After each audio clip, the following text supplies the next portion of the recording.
Bata, kinabuksan niyo na to. Jelay? Tres! Ma'am, pasensya ko. Halika na. Hindi. Kuya, kilala namin sila. Okay na. Ako na bahala. Sigurado kay ma'am? Oo, kilala namin sila. Sige, okay lang.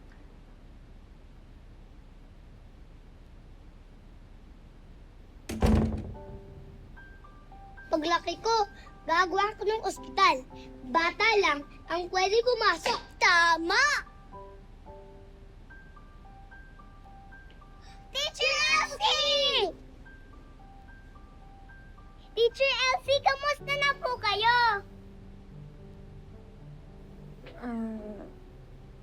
Sino kayo?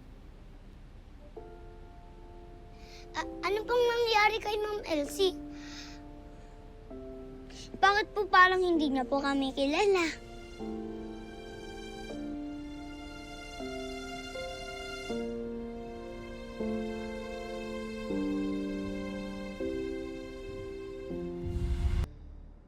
Sabi ko po sa mga kaklase namin, sulatan kayo Teacher Elsie.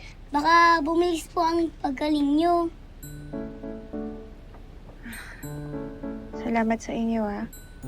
Di po kaya kailangan niyo lang ulit mabago para bumalik yung alaala niyo, Ma'am Elsie? Hindi ganun yung Tres. Paano po babalik sa dati si Teacher Elsie? Tutulungan natin bumalik ang alaala niya. Unti-unti, dahan-dahan. Ha?